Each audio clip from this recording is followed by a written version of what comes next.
Good evening, everyone, and welcome to the Meet the Candidates event for the Democratic primary for the New York Senate District 49. The two candidates on the ballot were invited, and this event was organized by the League of Women Voters of Saratoga County. We do have a backup moderator in case there's technical difficulty. I want everyone to note, not just the candidates, but all the audience who want to hear this recording, that this event will be recorded and posted on our website in its entirety. The video taken tonight is the property of the League and can only be used by the League or licensed media, according to FCC regulations. It may not be used by candidates except to post a link to the complete video. We do not make this request lightly because we have had recent experience where candidates have taken the video, or their supporters have used portions of our video to harm other opponents. This can damage our ability to get candidates to agree to come to an event with us. The League is nonpartisan, and use of the video by a campaign goes against our purpose. This might discredit us with candidates. Posting these types of videos is a breach of trust and very disrespectful of the League. And note that all candidates participating this evening have pledged that they will abide by our policy. My name is Kril, member of the League of Women Voters of Saratoga County. I live in the town of Wilton, and I will be your moderator tonight. The League of Women Voters of Saratoga County is a nonpartisan, volunteer, political organization dedicated to the informed and responsible participation of citizens in government. The League never supports or opposes any political party or candidate. That has been League policy since 1920. Membership is open to anyone who is eligible to register and vote, whether male or female. We have received questions in advance, and these have been reviewed by League members, and the questions have been selected to be representative and to avoid redundancy. Questions of a personal nature are never included. We have timers for this evening's event. Cards will be held up for the candidates to glance at. Green means 1 minute is left. Yellow means 30 seconds is left. And red means time is up and the bell. Okay, all right.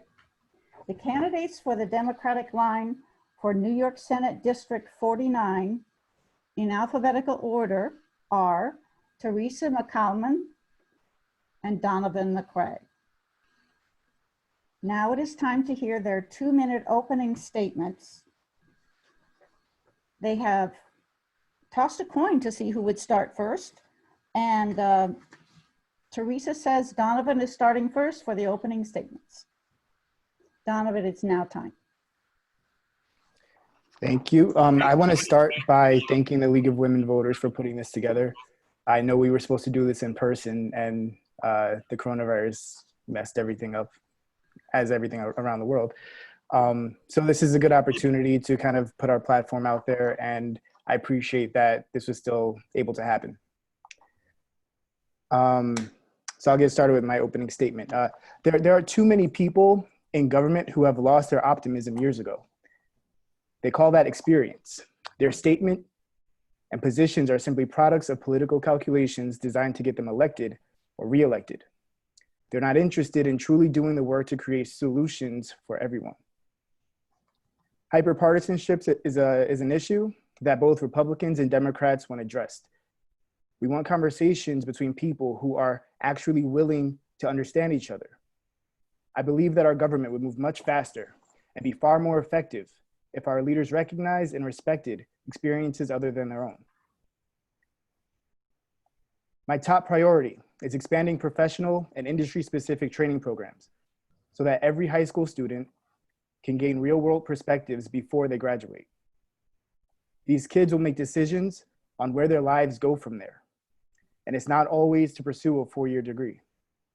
The consensus among business leaders in New York is that our talent pool just isn't up to the task, that high school graduates often lack the basic skills necessary to even get through job training.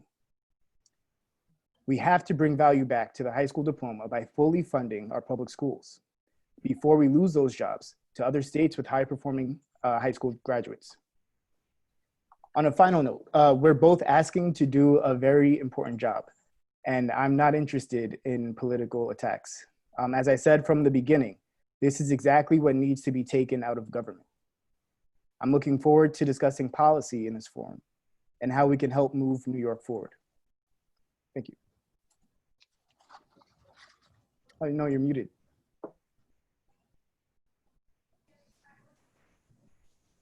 We can't hear you, Anne. Sorry. Thank you, Donovan. Now it is time for Teresa to make her opening statement. Hello and good evening. Thank you to the League of Women Voters for hosting this forum, and to Donovan for joining us today to discuss our future. I'm running because there is a desperate need in my community and the district for a leader who has actually experienced the struggles of life, like the majority of the people in the district. I'm running because Black Lives Matter. I'm running because we currently have an antiquated, octogenarian career politician who has lost all relevant connection to what is actually of importance to the people, the youth and community as a whole. He lacks vision and what matters to real people. I am those people. You are, and people like us are what's important. We are what matters. We have been fighting all of our lives and our parents before us to get these career politicians to see that they are there for us, not for their own selfish goals, not to be bought out by big businesses, nor to kill us slowly with defunding our education and Medicare. I'm running because we need healthcare for all now, yesterday, and last week. I'm running because I have always known who the essential workers are and that they deserve not only a living wage, but a proud wage, one that matches their superhero jobs. I'm running because those same essential workers are heroes, have been denied safe staffing, contracts worth their time, paid sick leave, a union, affordable and accessible health insurance, and a minimum wage. I'm running because $1,200 is not enough, and we need a universal basic income. I'm running because I have always seen where our truth and strength lies, who makes up the foundation of our community, our district, and state. I have seen it all my life, and I heard the mothers cry, the recovering addicts need, the vets' pain of PTSD, and pleas for basic humanity for human sake. And I'm here to take back our time stolen that have been replaced by photo ops and borrowed ideas. I'm running because we have a need for a representative who lives like us, works like us, and struggles like us, and I am she. You're still on mute, Anne. We can't hear you. I'm gonna get rid of that. Okay. Thank you, Teresa. It's now time for questions. The candidates, I will remind the candidates and the audience that the candidates have up to 1.5 minutes to respond to questions. You are not required to respond. You may pass if you wish. You have the use of 2 what we call red cards during the question and answer session only to provide an additional 1.5 minutes to your response or to respond to something another candidate has said. The timer will keep track of the number of cards used. Questions will be directed to candidates in rotation so that everyone gets a chance to respond first. Okay, so we're going to start with Donovan for the first question. And this time, the next time, Teresa will be the first answerer. The question is, could you detail your qualifications and experience for this position? Sure. So my experience as a small business owner, a former member of the National Guard, and part of the post 9/11 generation, makes me pretty qualified to weigh in on issues that affect New York State as a whole. I represent younger New Yorkers that are tired of seeing superficial politicians stagnate government while millions of people languish over various issues. Okay. Thank you, Donovan. Would you like me to repeat the question, Teresa? If you can, please.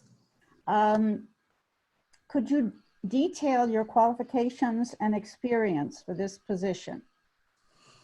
I actually worked in the New York State Senate alongside Neil Breslin. I was a session assistant. That means that I had to know exactly what legislation was being spoken on or decided on that day on both sides of the aisles. I needed to know every single senator on both sides of the aisles and exactly what their positions were on legislation.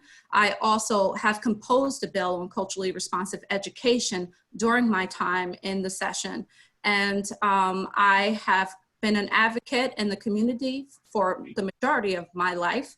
And I have also, I'm a mother, I'm an educator, and a grandma. And I've lived this life, like I said in my opening statement. I have experienced exactly everything that we're struggling with right now, especially as a Black person today in America. And if anybody will understand, and if you look at my bio on my website, I can understand where the majority of us are coming from. Not to just discount my experience in the Senate, but my life experience speaks volumes. Okay, thank you, Teresa. Second question will go first to Teresa. The question is, how would you address the issues facing our nation's police force in terms of dealing with police brutality? Should we have state mandatory guidelines in terms of transparency and consequences when these events occur? Actually, yes, to the last part. There's actually legislation in right now that our legislators currently are trying to repeal. It's 50A, and what it does is protect police officers, their history and their files from the public, and it stagnates us from actually trying to figure out their policing, whether it's actually mostly in a Black and brown community or disproportionately of one community. Also, in my last run for mayor, I highlighted the fact that we need culturally responsive training, not just implicit bias training. We need to go beyond that because obviously that is not working. We need culturally responsive training within our police officers. We also need to recruit from within the communities that they're policing. Most of the police officers do not live in the communities that they're policing. So it's hard for them to really understand and comprehend the people, their needs, and their struggles. So if we were to actually recruit from within the community and demilitarize our police, I think that we would have much better results and we wouldn't have the protests that actually led to rioting and anger and frustration that are the results of Black lives being taken by mistrained police officers. Thank you, Teresa. And now Donovan, for that question. Would Sure. you like me to repeat? No, that's okay. The approach that I would take on 50A is amending it so that we can define exactly what we're asking for when we request a personnel file. So yes, it absolutely shouldn't be confidential, but we should make guidelines so that it's just automatic. If something happens in the street, it's a shall disclose law rather than a straight confidential, or it's up to the discretion of a judge. I would mandate civilian review boards. We have that in a few districts, but every district on the town, village, city, state level, it will be a board made up of citizens of the district that is appointed by the mayor. Those members would be confirmed by whatever legislative body exists. And then we'll be able to have the same process happen no matter where it happens. As far as the penalties, state guidelines, I think that it's important to talk to stakeholders in law enforcement so that we understand what is appropriate. Because I was a military police soldier when I was in the National Guard. So I understand how when you're in the street and when you're in the moment, things get pretty hairy, and you don't want to get to a point where you're hesitating and putting yourself in even more danger because you're afraid of the consequences of what could happen. So there does need to be push and pull, but there's definitely need to be more transparency. And I think a civilian review board is a great place where those issues can be investigated. Thank you, Donovan. Okay, question number 3 will go first to Donovan. What are your funding priorities in the New York State budget? In a challenged economy, how will you protect funding and seek new revenue streams? I'm going to start with the revenue streams. I support Assemblyman Steck's stock transfer tax. It's a small tax that gets put onto every sale of securities in the stock market. It's something that will raise, I believe, an untold amount of money. I have it here, $13 billion annually. And it's a 0.005% tax on a single stock. So that, in addition to recreational marijuana, which will raise $300 million annually, I think will help New York State actually bring in new revenue. As far as priorities in the budget, I think the 5 areas that we need to make sure are funded and going in manufacturing, infrastructure, education, healthcare, and small business investments. If we can focus on that, and when I say infrastructure, I do mean in manufacturing, that's still in compliance with the green energy bill that was passed last year. Those priorities, if they're met, will keep New York State going forward, and it'll help us respond to a future challenge. Thank you, Donovan. Now the same question for Teresa. Can you repeat it one more time, please? Oh, yes. What are your funding priorities in the New York State budget? In a challenged economy, how will you protect funding and seek new revenue streams?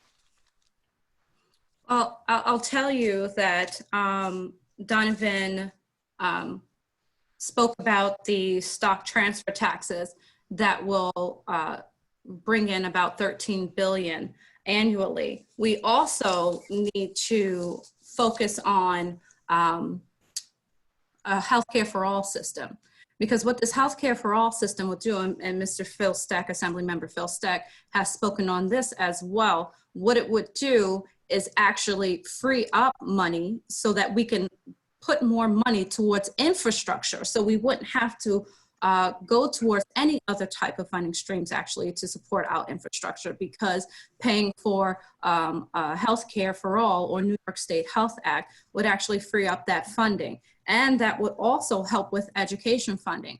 And I want to say, in order for us to actually obtain some of this money, we need to raise taxes on our billionaires, and we also need to work on a UBI that will be hosted, or I should say the bill will be footed by our Wall Street.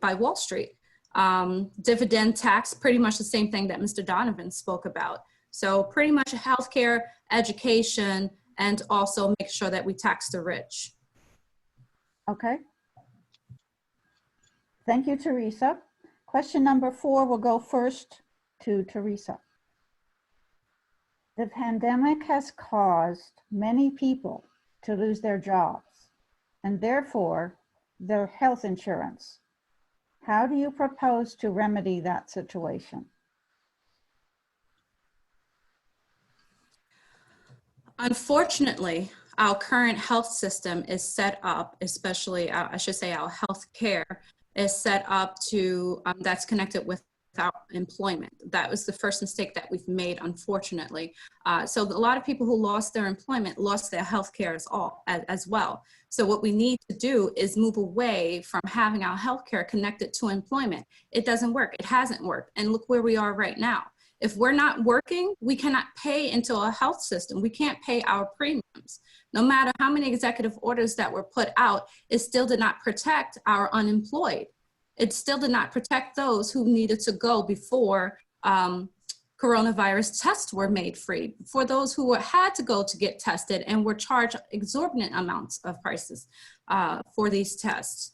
So if anything, we need to make sure that we work towards that New York Healthcare Act, free healthcare for all. We can afford it. We have the highest GDP in New York State, in all of the states, and most nations in the world, in New York. We can pay for it. We currently pay into a healthcare system that would three times over pay for a single healthcare payer for healthcare for all. So if anything, this is what we need to do to free up that time and money and stress over health insurance.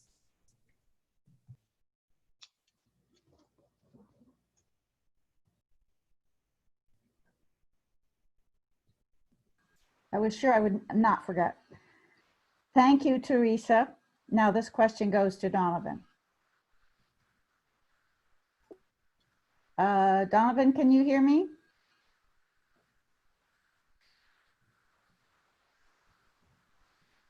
I'm cutting in and out. Can you repeat the question? I can't hear you very well. Can you speak again?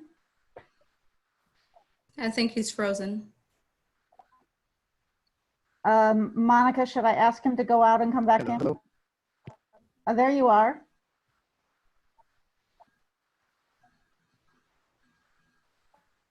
Hi, can you repeat the question?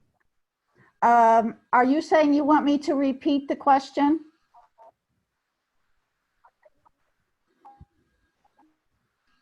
Donovan appears to be having a bandwidth issue.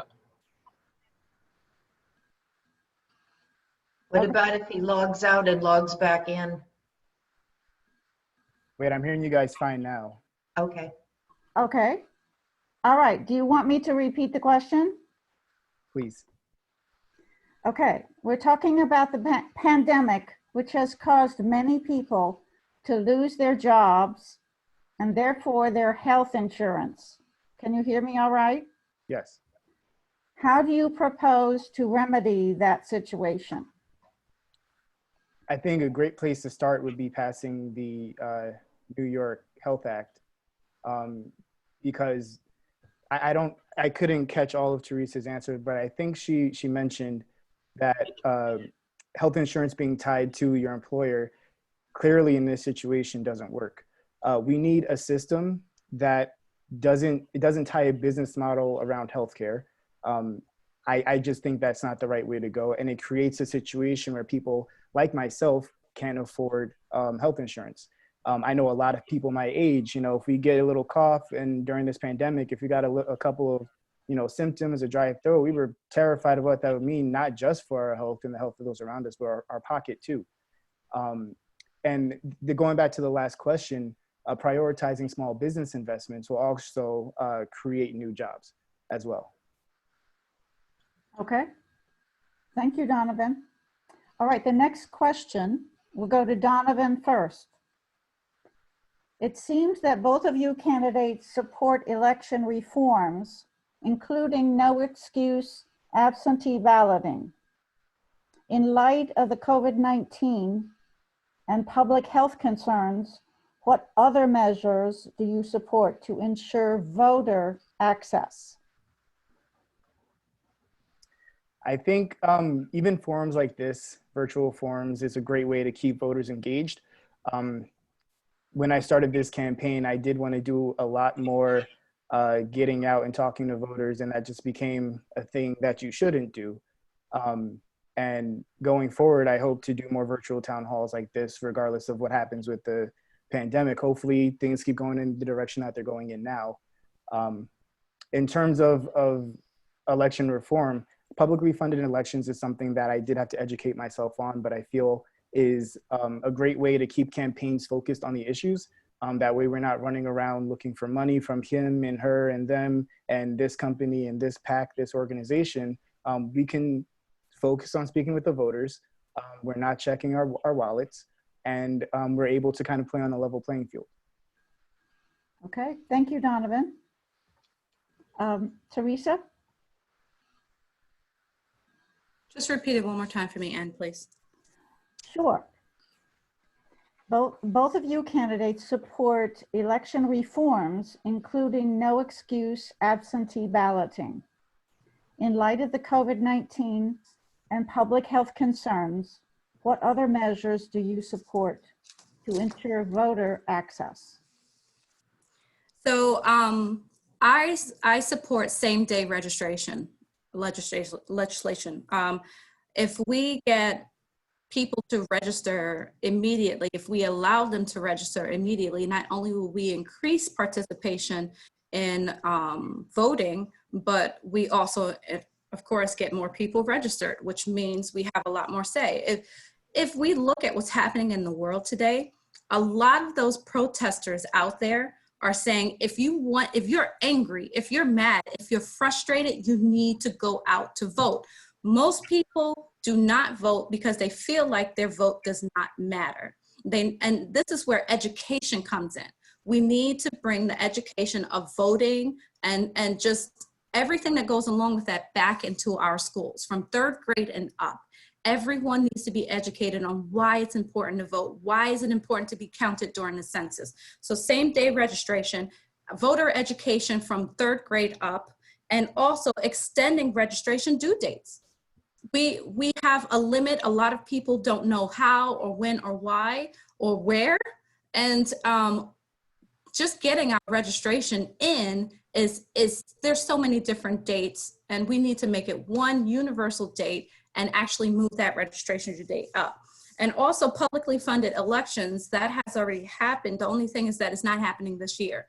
We need to move that up as soon as we get in. As soon as I get in, I'm going to make sure that we move that up so that it happens this year, not next year. It needs to happen. Thank you. Thank you, Kathy. Sorry. Right. The next question will go to Teresa first. Many people in rural areas do not have access to reliable broadband, which is difficult, especially for students and businesses.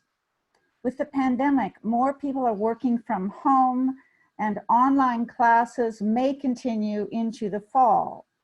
This makes access to broadband even more urgent. How will you address this? So this has been addressed time and time and time again.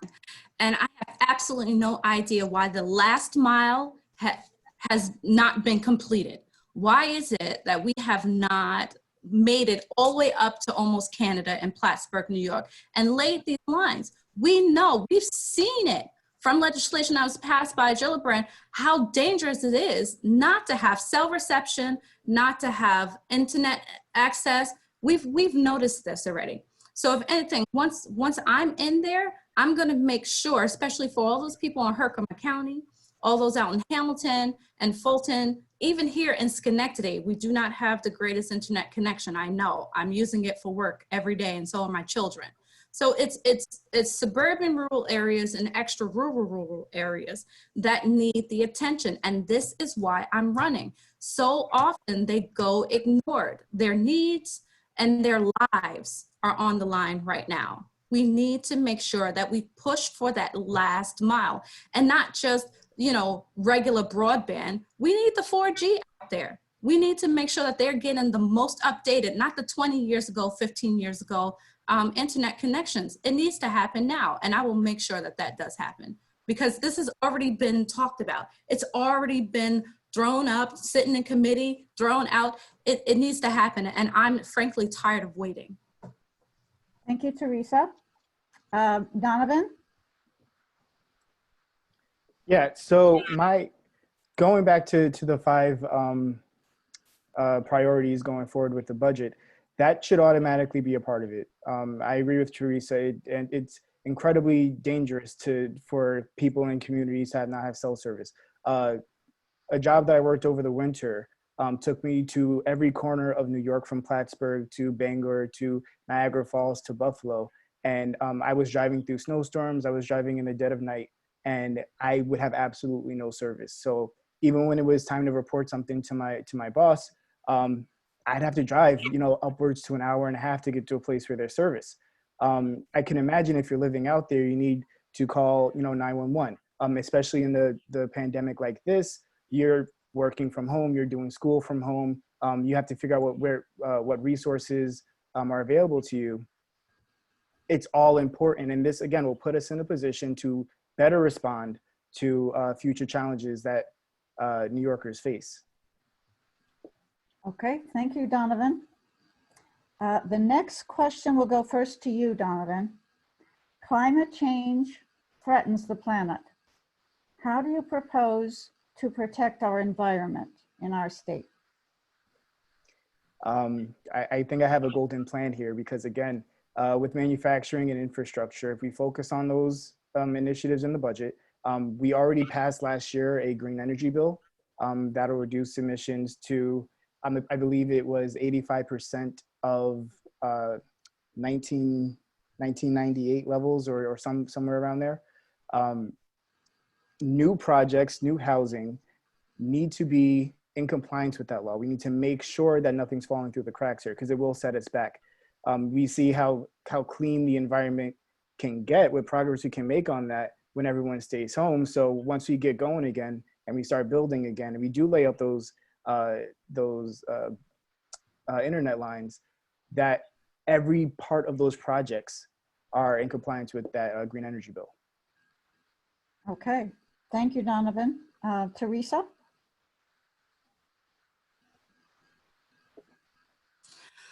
So to want to increase manufacturing, I think is as antithetical to actually working on a solution for a greener environment.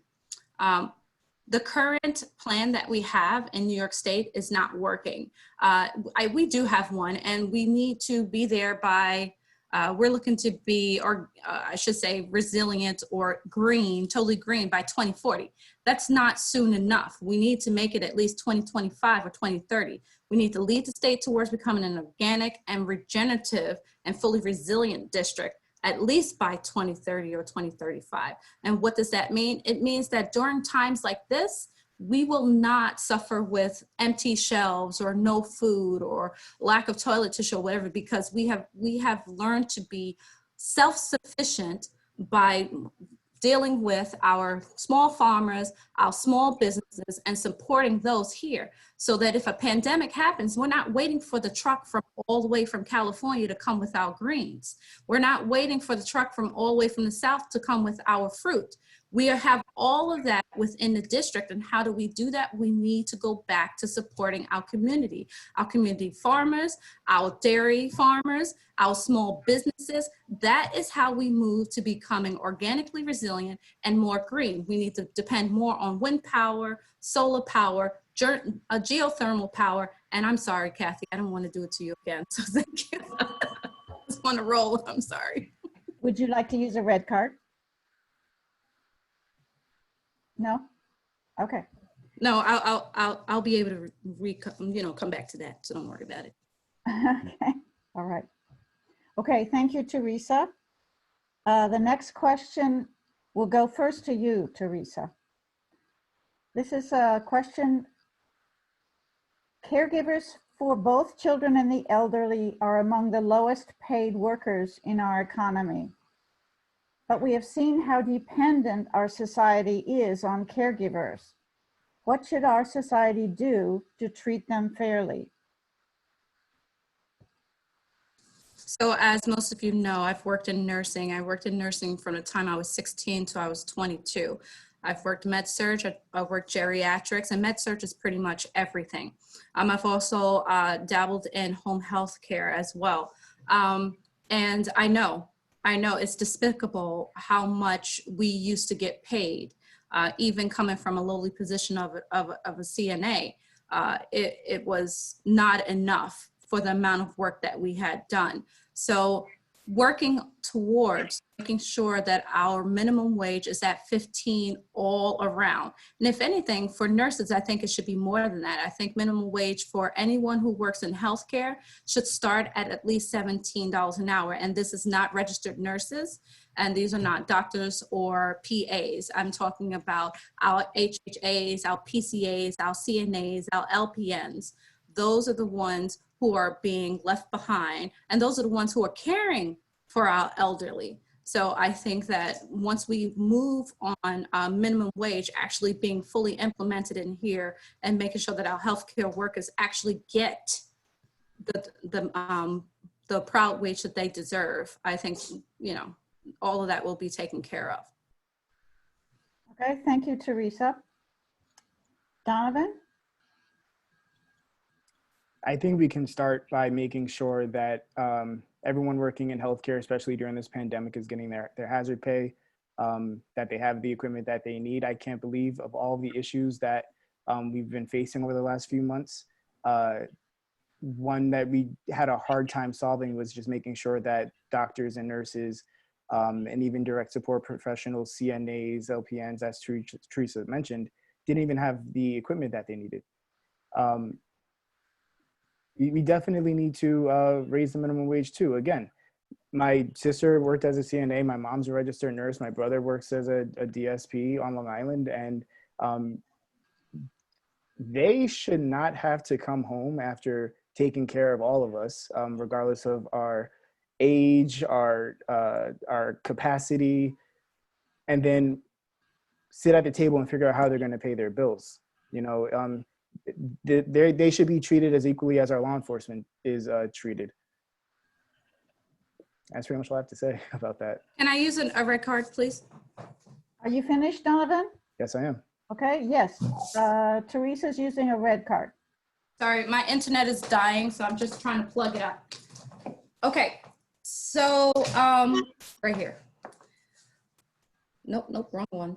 Sorry. Nope, this one. Sorry, technical difficulties. You unplug this. It happens. Yeah, my daughter's trying to fix it for me. So I just want to say with hazard pay, yes, that's something that's needed right now. It was needed before as well, and we should have had that set up. But unfortunately, and I'm sorry, Donovan, this is not an attack on you, but that actually is just like more of a speaking point. I mean, like a sound bite. Hazard pay should have already been implemented. Talking about it now and that we should have it right now is a moot point. We know this. It needs to happen, and it needs to be something that goes on far past this. And I just wanted to make that point. Our healthcare workers are our heroes, and we know this. And all our essential workers are our heroes, and we know this. We have abused them. We have forgotten them. We have left them behind. And even during this pandemic, yes, they did not have the protective equipment that they needed, but we knew that. 10 years ago, we knew that they were defunded. 20 years ago, we knew that they were defunded. So what we need is a whole overhaul of the leadership that we currently have, who have time and time again voted against funding our healthcare. They are slowly killing us and slowly killing the people who have risked their lives to take care of us before this pandemic, during this pandemic, and they will continue to do it after this pandemic. So just saying that we need hazard pay, that's just a soundbite. We've been needed that long time ago, and we need it going forward. Sorry, Kathy. You're good. Can I respond to that? Finish your sentence. Oh, you want a red card, Donovan? Yeah. Okay. And we don't disagree here. I just want to clarify that this is what I mean. It's necessary to codify these things because we will face another challenge, especially running side by side with global warming. Viruses are going to keep popping up at a rapid pace. So when something like this happens, God forbid it doesn't, this is already just something that automatically happens, that we can ramp up the manufacturing here in New York so that we can make sure that our doctors and nurses get what they need, so that hospitals, especially under a universal public healthcare system, are mandated, even if it's coming from the state, to make sure that healthcare professionals get the hazard pay. It's something that should be codified in law, legislation written for it, so that we don't sit here for months running around trying to figure out how to solve the problem.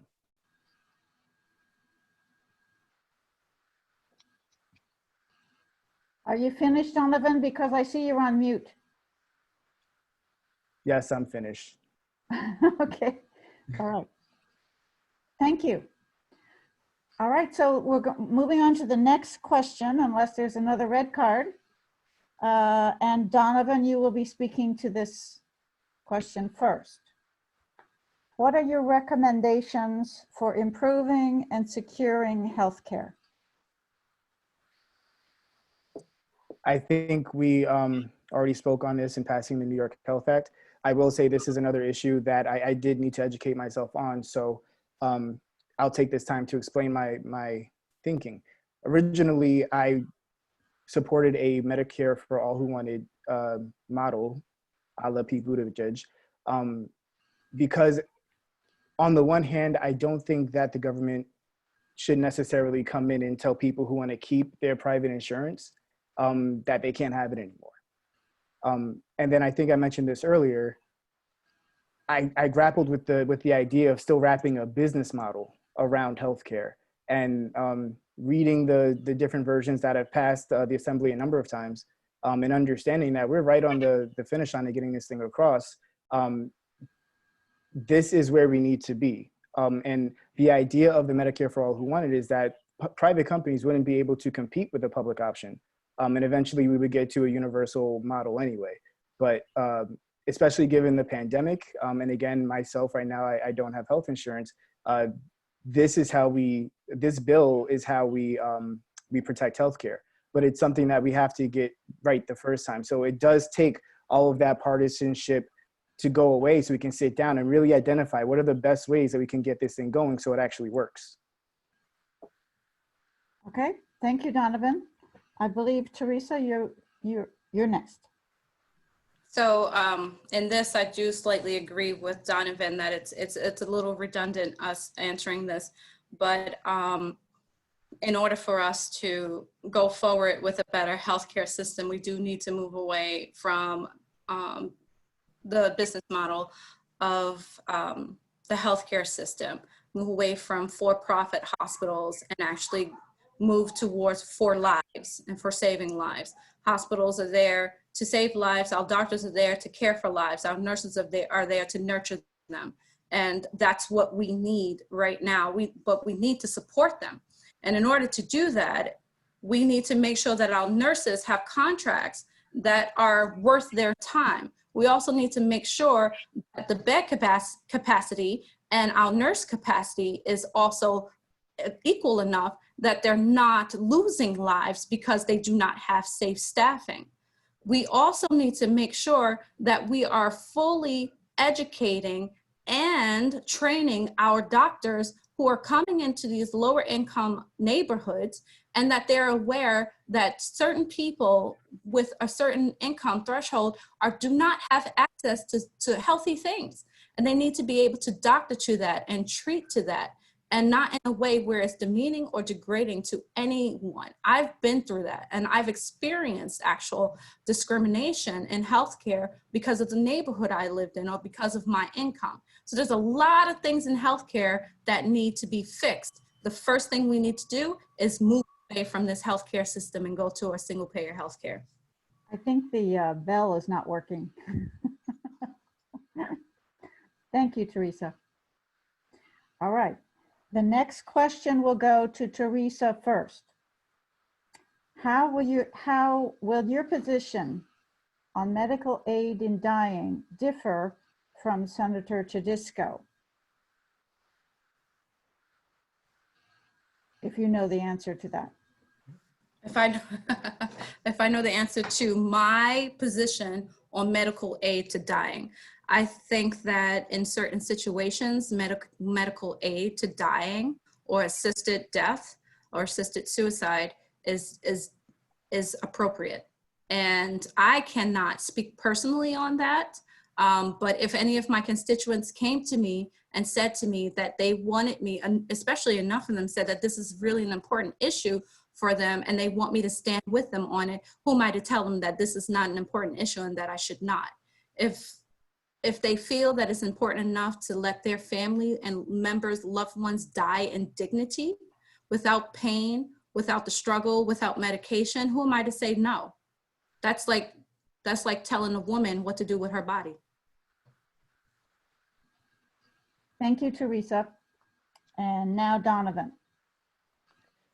This sounds like something that Senator Tedesco would vote against, just given his record. But I agree with Teresa. This is something that I can actually speak toward in a way. My grandmother, I believe 3 years ago, passed away from cancer, but it was a very long road to get there. And the visits became more and more difficult to make because she was in an increasing amount of pain every single time that we went there.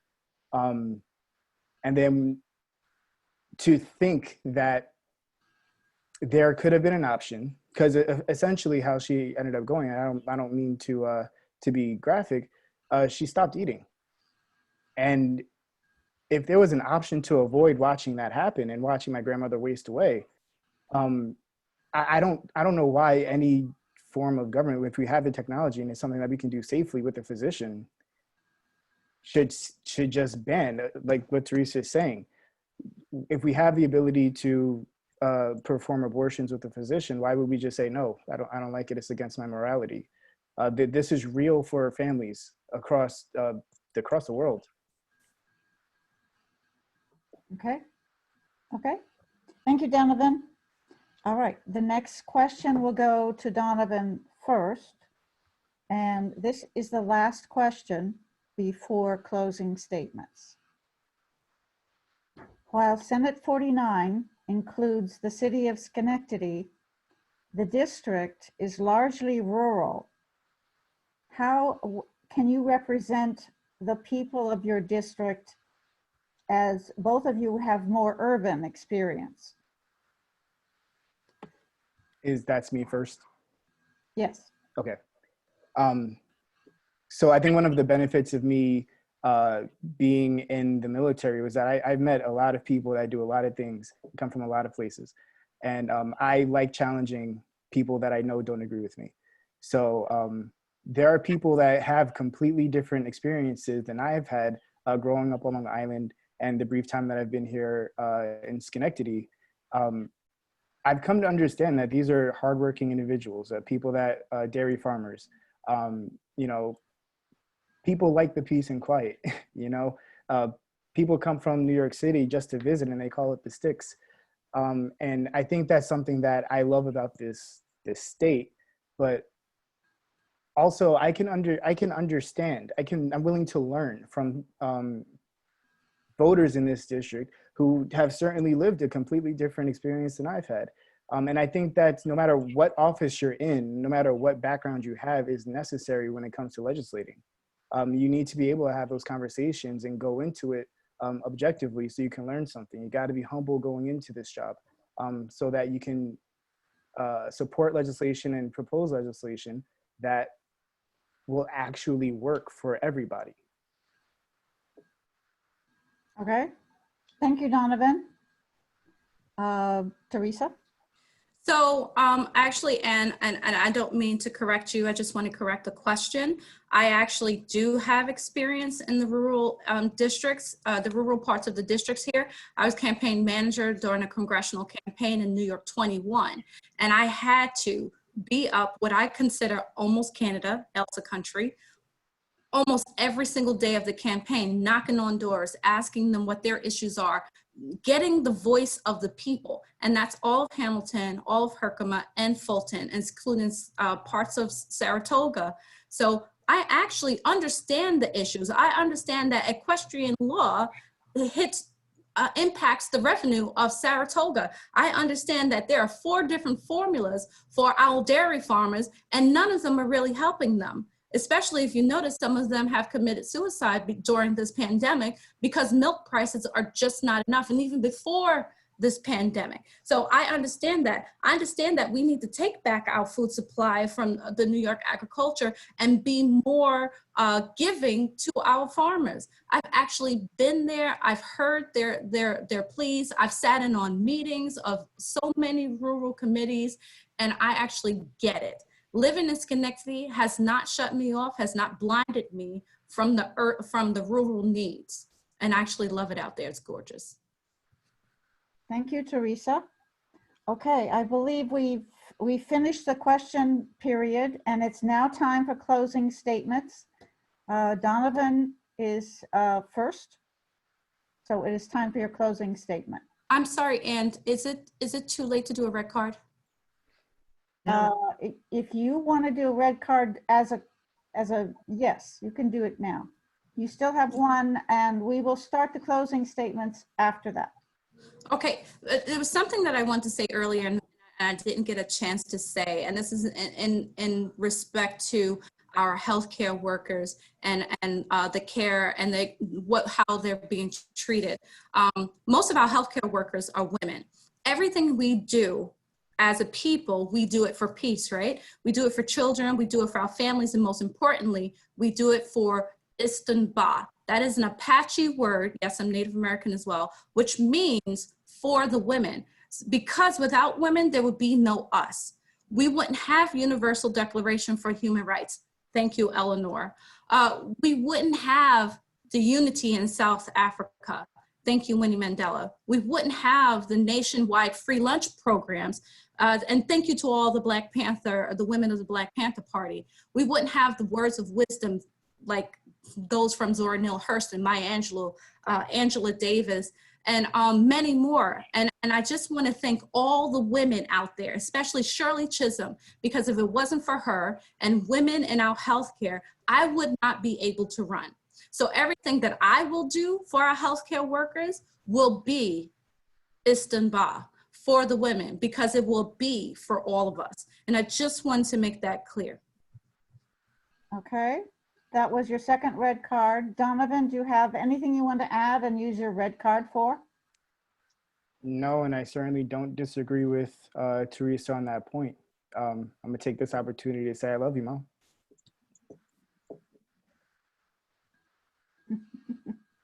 Okay, everybody's getting along well here. Okay. All right, so now it is time for closing statements, and I believe Donovan, you're to go first. Before you start, Ann, how long is that? 2 minutes or Okay. 1 minute? Closing statements are 1 minute. 1 minute. Okay. Okay. So No then red very cards. quickly, No red cards. good to go? You ready? Yes, I am. Okay. Okay, so first of all, if you're watching it up to this point, thank you for watching the entire forum. It's important that you understand what you're voting for and what you're voting against. My message is simple. Government needs to be different everywhere. What we don't need is more politics with all or nothing posturing or more marketing campaigns as if candidates are trying to get us to buy a product. I'm committed to being different. I refuse to be more of the same. There's no clever marketing strategy here. I'm not relying on endorsements to validate my message. I don't need to attack my opponent to share my message. I don't want to ask for your money or exploit community events. To me and many others, when we see that, we only see more of the same. The next legislative term will be incredibly challenging. So as we process this moment and contemplate our future as individuals, as a state, please inform yourself, vote, live, and let live. If you don't want to see more of the same, I'm happy to have your vote. Thank you. Thank you, Donovan. And Teresa, your closing statement. So my thing is this, you take a look outside, what do you see? You see inequality, you see human beings struggling and unemployment, small dairy farmers dying. We see protests for Black lives, a state without a real climate plan, voter suppression, so that powers that be have control over our democracy still. This is not the New York that I want for my children to grow up in, and nor do I want this New York for your children. New York is supposed to take care of its citizens by giving them a living wage, by giving them free health care. New York is supposed to treat everyone equally, no matter the color of their skin or where they come from. New York is supposed to shine with opportunity and lead the other states to what America is truly about.